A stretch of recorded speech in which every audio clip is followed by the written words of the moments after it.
Alderman Dowd. Present. Alderman Wilshire, not here. Alderwoman Timmons. Here. Alderman Sullivan, not here. Alderman Lopez. Here. Ms. Raymond. Here. Ms. Bishop's not here. Mr. Johnson. Here. Ms. Danielle Williams is not here, and Ms. Prin. Here. And we do have a quorum. We have a quorum. Very good. Sean, if you would read the prayer and Mr. Johnson, will you read do the pledge?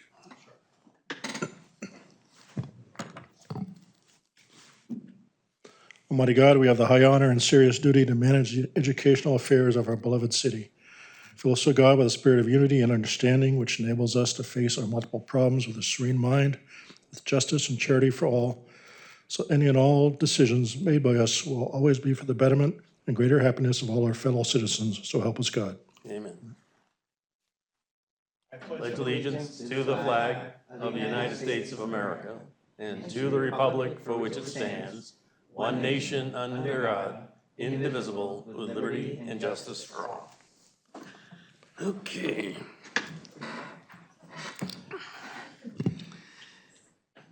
If there are no objections, I'll waive the reading of the minutes of May 22nd, 2025 and place them on file.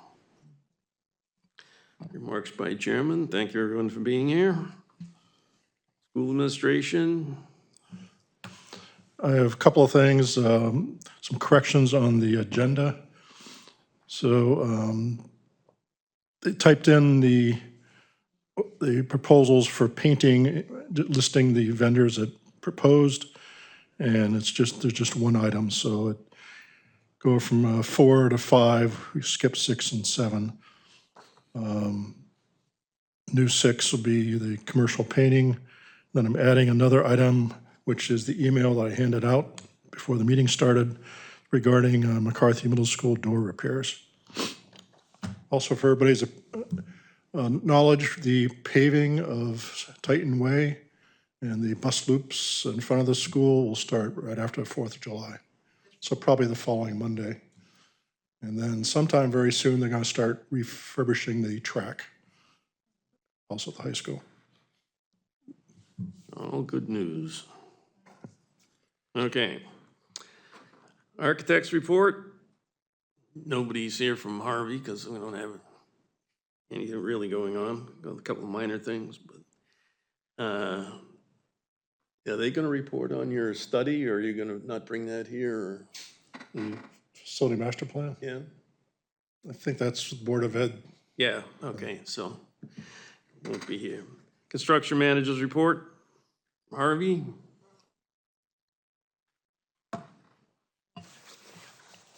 Good evening, everybody. Brendan Orell, Harvey Construction Project Manager. Give you a quick update on Birch Hill and Maine Dunstable. Now that we're back in action. So it's been a busy couple of weeks since the kids have departed. Been doing a little bit of work to wrap up some miscellaneous items that we have at the interior of the school. But the primary bulk of the work has been at the exterior of both buildings. So starting this past week, the fencing company has arrived on site to start identifying holes, doing dig safe to make sure they're not going to penetrate any services, and starting to route out the fencing that goes around the 2 playgrounds next to the school in Maine Dunstable. You can actually see it in the photo on the right, kind of in the back corner. And then over at Birch Hill, it's tucked around the back side of the school, and it will actually close off the woods and provide a nice safe area for the kids to play. So that has begun. The biggest item is the transformer replacement over at Maine Dunstable. This has been a large undertaking, and in order to do it, we had to bring in a generator. Worked with Mr. Smith and his team to bring in a generator provided by the school district to provide temporary services to the school. And then we removed all of the power infrastructure. And what you're seeing in the photo on the left is the new concrete pad that will support the new transformer. So today, the new lines were pulled from the pole that's shown over here in the right photo. This was actually replaced over the previous few days by the power utility company. All of the lines were pulled off, pulled back, reshaped, and now we have power brought into the transformer. Tomorrow we work on setting the transformer, and we're right on track to bring power back to the building by Monday morning, Monday afternoon, approximately. Beyond that, on the next slide, I'll jump over. This shows some of the site work that's starting to progress at the front of both schools. So if you pull up, you'll see that it looks very different already. We've pulled up most of the existing cracked and beyond repair sidewalks, started to remove the existing curbing and prep for all new sidewalks at the front of the school. Today, we were working with Mr. Lassard and his team to route out the placement of some of the security bollards that go in front of the school, making sure that they're placed properly to provide the adequate protection that they're there to provide. We've also been working through over at Birch Hill on very similar items. I have no photos from there today because the work has been progressing after Maine Dunstable started. However, a lot of similar items over there as well. So really starting to reshape both schools. In addition, we've been working at the interior. Minor office renovation, we had some flooring to remove that we had identified asbestos abatement underneath. We were trying to remove all of that from the school as we did these projects. So we had one last area to do that we've been performing over the last few days. And one of the biggest items is the elevator over at Maine Dunstable is nearing completion. Next week, we will be hooking up the sprinkler heads, doing the remaining provisions, and then turning it over to Stanley to do their final testing, bring the state in, and get it back up and running and online. So a lot of behind the scenes work now for me as we start to transition towards the end of the project. A lot of paperwork, closeout reports, getting the submission over to the city to start closing out the required permitting and get the ultimate approval at the end with the certificate of occupancy for both schools. So, any questions? Heather? Thank you, Alderman Dowden. Thank you. My question is about the fencing going up at Birch Hill and Maine Dunstable. So in the woods behind Birch Hill, there are a number of paths through the woods that go to the Coburn Woods townhomes. Will that still be accessible? Because I know there are kids that take those paths every day. And then same question for Maine Dunstable. There are paths that go over to there's a development back there on one side, and then there's the soccer fields on the other. Yes. Are those going to be blocked off? They will not be blocked off. So we actually work directly with Chris as well as Tanya T-Boom and Amanda Cerrone and kind of identified a few areas as well as with Mr. Smith and his team, making sure that the fence was placed in a manner that it was going to facilitate maintenance, facilitate access. Tanya had noted the amount of neighbors that were utilizing those trails, kids that were going back there. So we oriented it in a manner to ensure that there was still access maintained to those trails. Okay, good. I mean, I don't think the kids play back there. It's really like their paths to and from the school that avoid the main roads. Yeah. Exactly. It's basically the playgrounds, so when the teachers bring kids out there, then they don't run off into the woods. Right. So it's not blocking off the entire site, just where the playgrounds are. Okay, great. Correct. I'll have to take a drive. Thank you. You're welcome. Hand it over to I so Mike. much wanted to say the sidewalks look the same when They pretty much do. They do. Hello, everyone. Mike Space, Harvey Construction, Assistant Project Manager.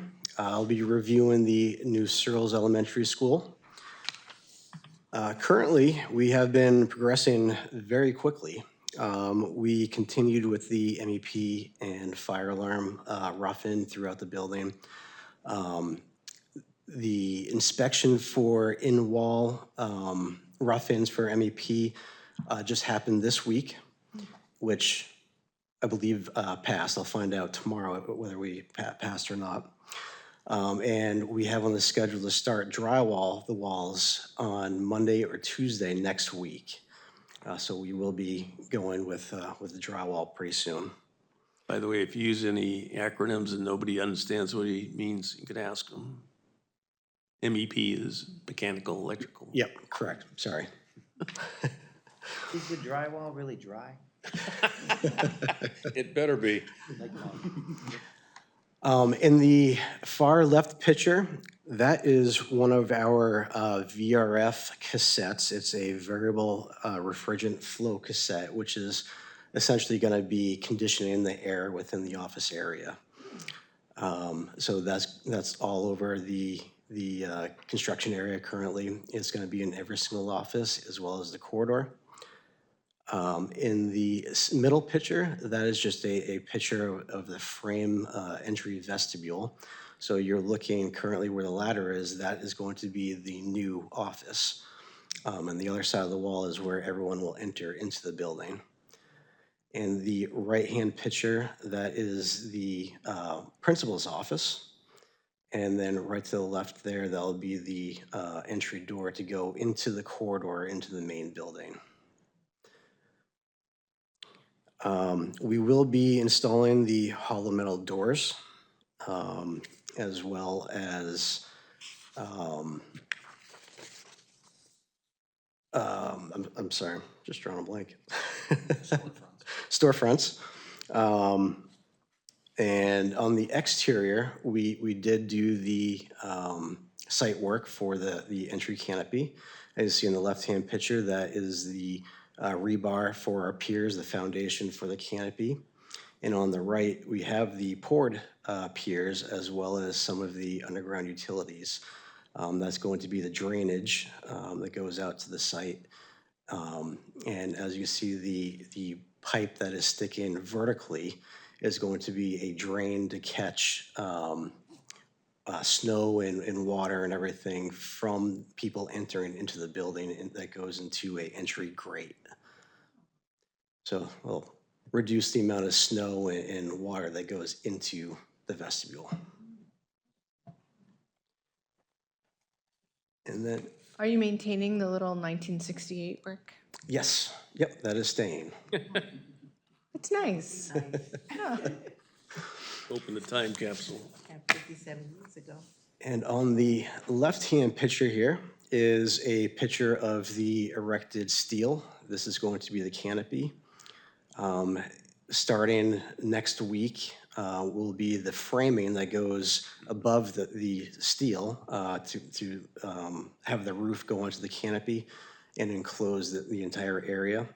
And also next Wednesday, we have it scheduled for the concrete slab to go into that canopy as well. And on the right-hand picture is the existing curtain wall that is going to get removed. And we are currently in the process of framing in that new area, which will have new storefront windows with awning windows that can open up. And the first floor will have bullet-resistant glazing in it to make everything more secure. Actually, they're all off now. Front of the building there. Yeah, yep, all the curtain wall is off, and we are currently framing in for the new storefronts.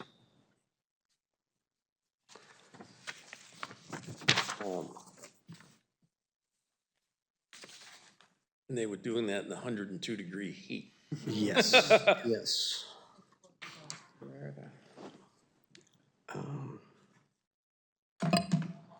Is there any questions? Any questions? No? Okay. Sorry, I do have a question. I saw it on the slide. You had the timeline.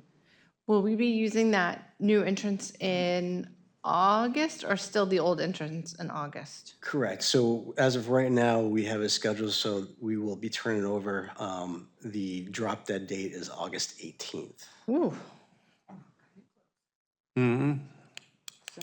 We are pushing to get it done as fast as we possibly can. Yeah, that's Summer. they can't keep the pictures current because they're working so fast. it's impressive. And I'm sorry, because I missed the meeting where we went over that. What happens with the old entrance so that people go to the door is sticking out, but what happens to the old entrance there? So currently, that's a temporary entrance for the staff. It was for a temporary entrance for the students as well. Yep. Once school begins, everyone will go through the main entry, But for students, I believe they're going to utilize the existing for students to go into the building. In the mornings? Yes, correct. Yes. Alderman Lopez? Does that affect the security at the beginning of the school year? Because like, here's the vestibule that we're building because the other one wasn't secure, and then also here's the temporary one. Our security vestibules are effective after school opens. When school is opening, there's more than one door for all those kids to get in the building. Yep, correct. Okay, so that as a general rule then, Right, but there's also staff there, right? Also a lot of staff Correct. there, yeah. it's not just open. all right. Correct. Yeah, I believe they're just going to be opening the doors for the students to come in, and then after a certain time, the doors will shut and everyone will have to go through the secure entry.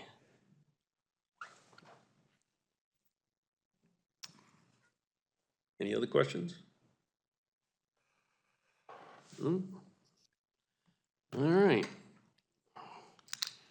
So, we're on to PCOs. Currently, we have two PCOs.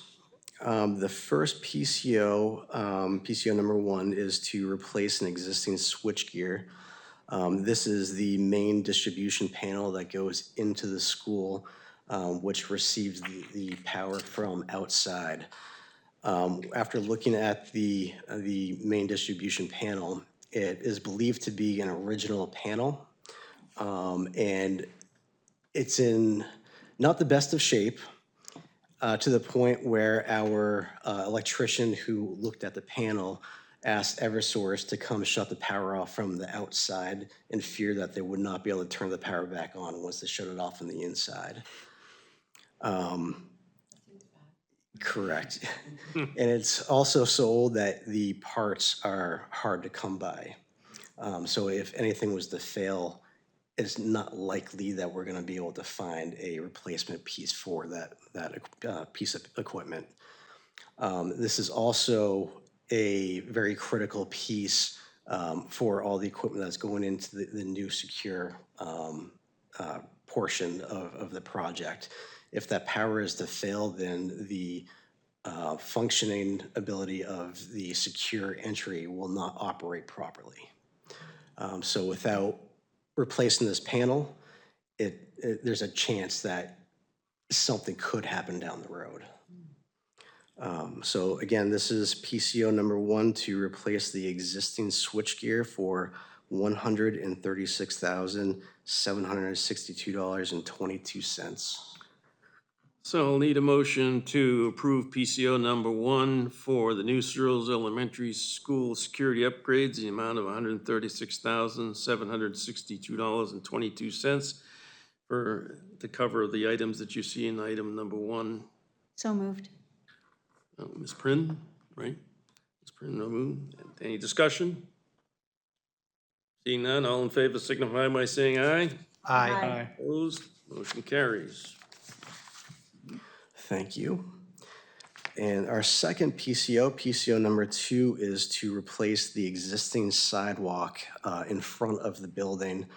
Currently, the sidewalk is breaking apart. You can see some patchwork done to it, and it's essentially a trip hazard and a safety hazard for some of the students and staff when they're walking into the building. So we are proposing to replace the existing sidewalk as well as adding granite curbing. And it's just going to be in the exposed area. It's not, there's 2 existing canopies that have concrete underneath them. We are not gonna touch that. It's just the concrete that's exposed to the elements. And this would be PCO number 2 to replace the sidewalk for $93,626.88. So I'll need a motion to approve PCO number 2 for New Searles Elementary School Security Upgrade Project in the amount of $93,626.88 for the new sidewalk. So moved by Ms. Timmons, Alderman Timmons. And discussion, questions? Seeing none, all in favor signify by saying aye. Aye. Opposed? Motion carries.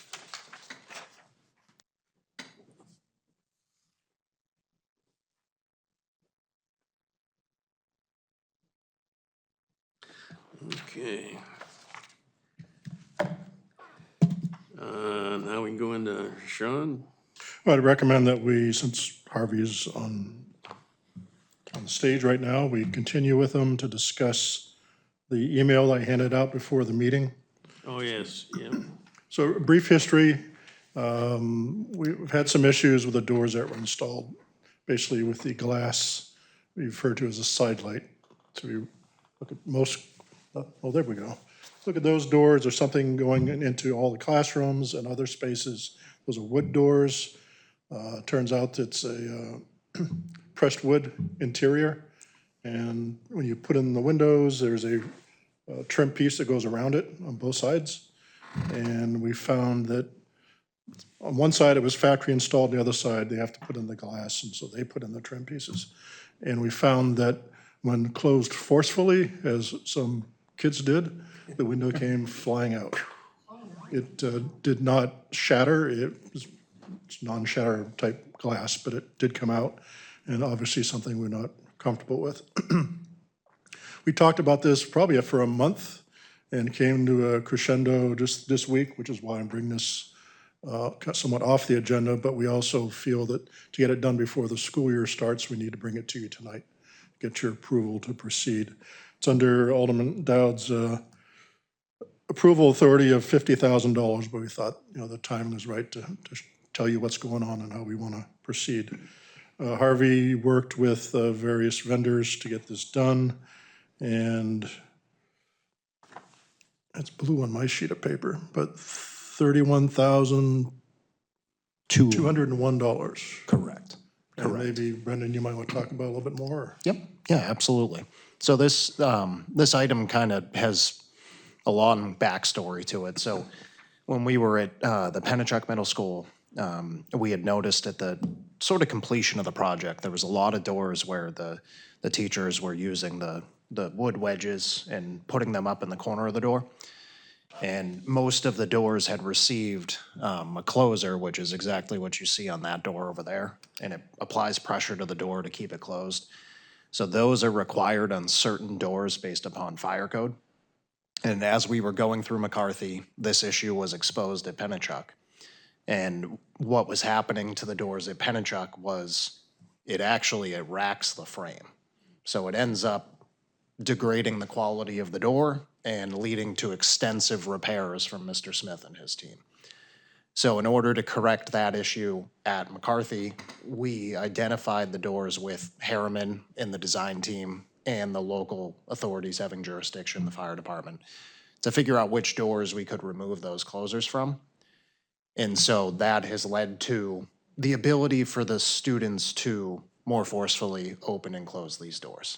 So it's sort of an issue that developed as a result of that. However, that was the best decision to ensure the integrity of the door frame overall. And now that the doors are being utilized outside of their intended design circumstances, they're seeing this fault. So we looked at two solutions, and solution number one was to simply try and replace the pieces, fabricate them a little bit better, see if we could get a little bit bigger of a nail in there. We have not had good experiences trying to do those repairs in the past, and the subcontractors had made this recommendation. I know that it also comes down to a security issue to ensure that if the glass is coming out of the door as a result of extensive movement, what is the ability for somebody to force that glass out of the door? So providing this solution kind of solves all of those issues in one. So some amplifying information. What they were doing at Pennachuck, these things automatically shut the doors if you open them. Teachers wanted the doors open, so they were stuffing stuff under the door to keep it open. That that affects the frame, so that's why we get rid of them. In this instance, there was an installation issue with the glass, so the installer is picking that up under warranty, so that part of it's not costing us anything. But working with Chris on security, we decided to make these windows much more secure.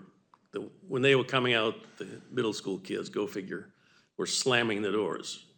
When you slam the door and some of the glass fell out, so didn't break, but, so we're gonna be doing this new installation, so when you slam the door, it won't come out, and you'd have to go some to try and knock it out. And even if you knocked it out, nobody I know that I've seen in Nashua could fit through that opening. So you can't get into the classroom, you can't reach the door handle, so it's still very secure, but by the time they broke into the glass, hopefully the police would be there. Plus, the way we have the security set up, they shouldn't be in that part of the building anyway, because the classroom portion of McCarthy locks down as soon as there's an issue, and you can't get into it. So this is the best solution. We have the money left in the project to do it. And so it won't be having to get any additional funds or take back any money that we already transferred to the security project. Yes, Ms. Raymond. So I have a bunch of things. And they're all involving safety. So I have a number of concerns with this. One, if we're not using the doors as intended, that's kind of a problem because they're not supposed to be propped open anyways for security reasons. But also now I'm thinking about the fact that the doors are slammable and, you know, what if People can get their hands in there. people can get their fingers in there, kids can get, you know, slam each other in there. We've got some safety issues there. And thirdly, even if you can't reach through and get to the handle, you can definitely stick a gun through there and get to the closed off, non-visible sections of the room. So I'm concerned about spending $30,000 on something that isn't necessarily going to solve any of those problems. Well, the way they're installed now, we have to make a change, but as far as them sticking a gun in, you notice that, you know, all the rooms have that area that with a separate colored tile. Right, yeah. Can't get to it from the door. Could you just kind of swing your And arm you would have to spend Right. 10, 15 minutes to smash open the glass to get to that position anyway. Correct. And hopefully, long before that, there'd be a response. So, One but hopes. again, kids slamming the door, is that a staff issue? Perhaps. Is forcing the doors open by stuffing something in it, is that a staff issue? That's what I thought, but they were damaging the doors, so. Right, I'm irritated about that. Like, I appreciate that they're doing the warranty on the glass, but I'm irritated that it has been less than 12 months since we opened the doors and we have broken something in our beautiful, expensive new building. You all set? I feel like a parent, like, I'm like, "Ugh." You all set, Heather? I have a question. Yes. Alderman Thank Timmons. you. Is there a possibility to put a stopper in there in order to stop the doors from slamming? So they do have stoppers on them. It's simply just, it's on the rare occasion, because I think Sean had happened to 2 doors. I mean, we've seen, you know, that it's happened, and we want to ensure that it is addressed elsewhere. It is a very unique case, is what I would say, so it's probably just a certain circumstance that somebody is slamming it into the stopper too hard, and it's just a unique circumstance. But seeing that it's happened once or twice, Plus, in discussions with the assistant principal, who happens to be a friend of mine, it's only selective students, and they have been advised not to do that anymore, and they are being monitored to make sure they don't do it anymore. So most of the kids are going through the doors, there's a teacher at the door. This is on the rare occasion that the only student there is the one slamming the door. And they have been cautioned. Personally, if it was me, I would have any damage required be covered by the parent, but I'm not in the board ed anymore. Yes, Lopez.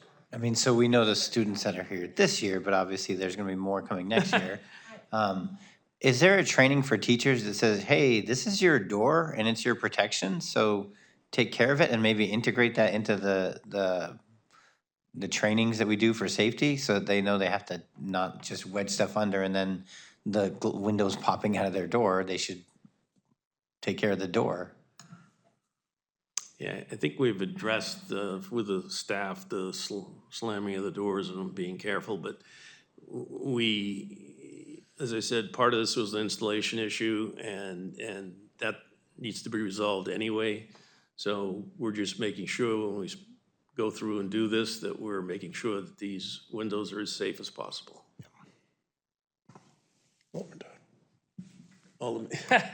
Yes, Mr. Smith.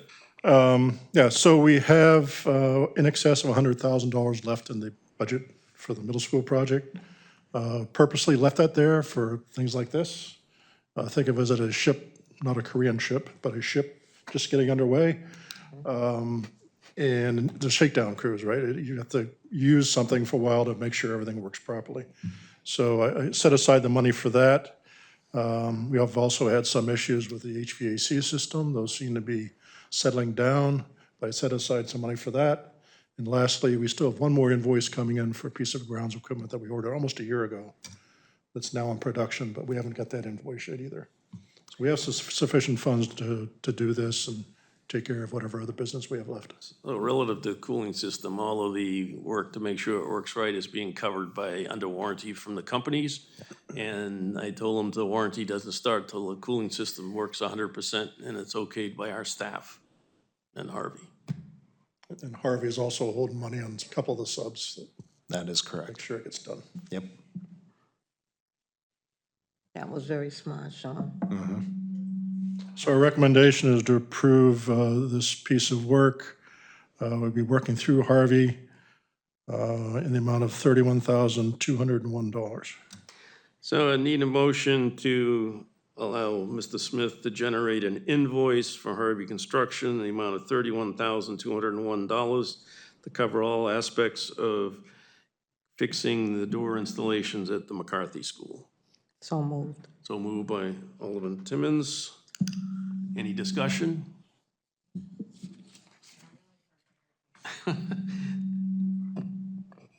Seeing no additional, all those in favor signify by saying aye. Aye. Opposed, motion passes. All right. Now, Mr. Smith. A couple of additional purchases.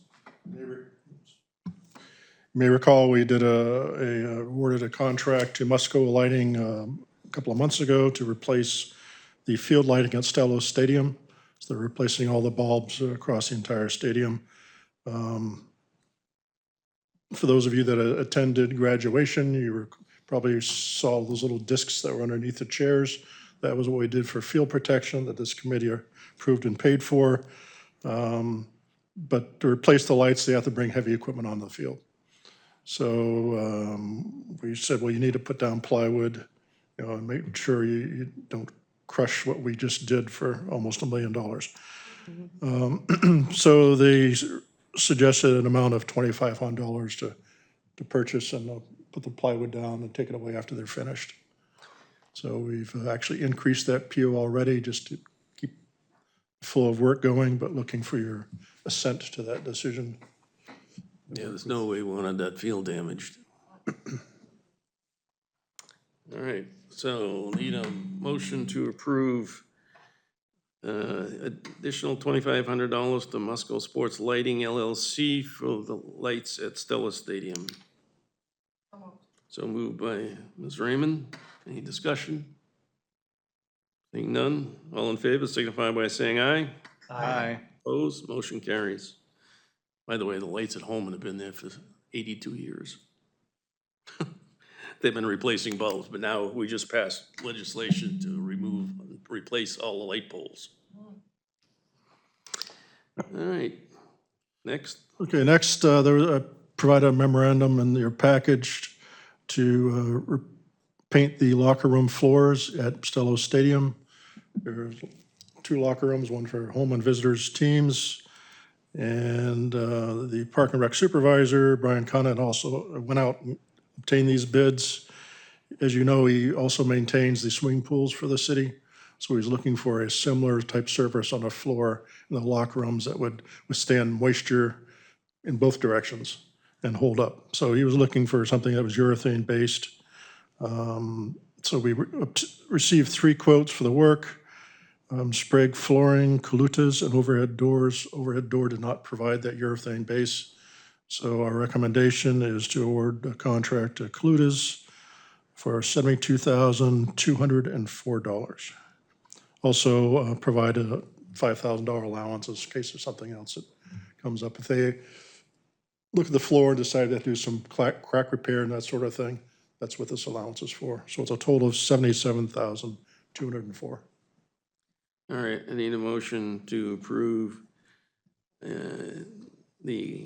for Katukas commercial painting for the stadium locker room floors in the amount of $77,204. So moved by Ms. Raymond. Questions? Seeing none, all in favor signify by saying aye. Aye. Opposed, motion carries. Sean? Also on the same memo, Park and Rec Department, familiar with the facility, the restrooms on either side of the stadium have a roll-down door, sort of like, it's like a garage door. And they currently have, the only way to open and close is to actually put a padlock, happens to be down on the, basically on the ground. So it becomes a knuckle dragger exercise to reduce that, take off the lock and raise and lower it.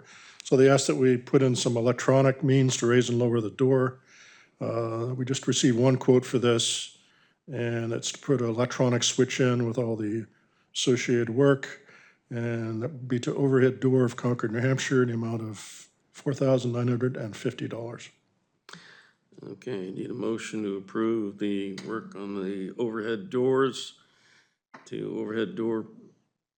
for $4,950.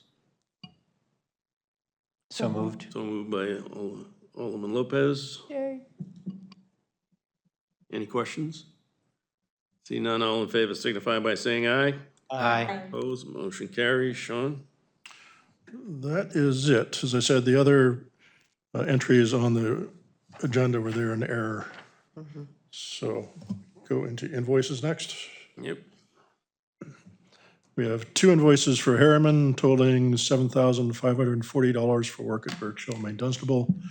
3 invoices for Harvey, $559,938.14 for Birch Hill, Maine Dunstable, New Searles. Birch Furniture for furnishings at Maine Dunstable, $10,343.71. M&M Electrical Supply, this is invoices to purchase we're replacing the lighting in the concourse, which is also original to when the stadium was built. It's all yellowed, you can't even look through the light. 3 invoices totaling $2,914.49. O'Rourke for work at Stello Stadium, that was to put additional fencing around the grandstand to help keep the birds out from underneath there. It was $2,500. 1 invoice from RPF Associates for $5,538 for industrial hygienist oversight at New Searles. School specialty for furnishings at Maine Dunstable, $7,449.50. Scoreboard Enterprises, they had to replace part of the scoreboard sound system, announcing system, $562.50. Tough Products, that was for the field groomer that we approved last fall, $13,508.83. And finally, 1 invoice from Turner Group for $1,084. That was for commissioning work at Maine Dunstable and Birch Hill. Totals of the invoices by project: Birch Hill, Maine Dunstable, $291,477.42. Security Vestibule, $310. $415.93, and Stello Stadium, $19,485.82, for a grand total of $621,379.17. So I'll need a motion to approve the following invoices for Birch Hill Main Dunstable invoices, $291,477.42. Security vestibule invoices, $310,415.93. Stella Stadium, $19,485.82. For total invoices amounting to $621,379.17. So moved. So moved by Alderman Timmons. Alderman Timmons. Any discussion? Probably one of the lowest we've had in 2 years or 3 years. All those in favor signify by saying aye. Aye. Opposed, motion carries. Comments by committee members? By the way, the lighting at Stellas that we're using now is LEDs, not the old lights, so there'll be a savings to the school department for, I don't know if you got, the stadium's being taken over by BPW if they come to an agreement. Great. So that, the only thing that the school department will be involved in is the events. Yeah, so, although I haven't seen that memorandum yet. All right, if there are any other committee members? Said comments, right? Ms. Raymond, yes. Thank you. So I just wanted to let the public know, we got an email that on July 2nd, the police and somebody else are doing exercises in the back parking lot at South. So there'll be a helicopter. It's very exciting. Don't bother them. And no, nothing's going on, because it's gonna be on like, does anyone know what's going Right, on? everyone's gonna be like, why is there a helicopter? Why are there police? It is a training exercise. They're using the back parking lot at South, and they need space to do that without people there. But that's how you get to the Mine Falls Park entrance, so just nice to let the community know that that will be happening, so people aren't running into it. I'm sure the You can still take the bus loop. Or the bus loop side? Okay, great. Just not over by the tennis courts. Okay. And then hopefully Mr. Smith can let the administration know so they can put it on, I don't know, the website or social media when the track gets shut down for refurbishment here. I've already let them know. Fantastic. anything else? Alderman Lopez? Yeah, just a personal note. Last year I made a motion to marry Shawanda Daniels. The motion was seconded. So in August, we were getting married. So because of that, I spoke to President Wilshire, and I'm going to be trading my aldermanic committee assignment with Alderman Senate, so he should be joining you in August. Didn't want anybody to feel like it was a voting block. A small vote of 2. It's a coalition of the willing. Okay, so with that, I think we get our note, we don't need a non-public. Motion to adjourn? So moved. So moved by Alderman Timmons. All those in favor signify by saying aye. Aye. Opposed? Motion carries. We adjourn to 7:46 PM. Very good. Thank you.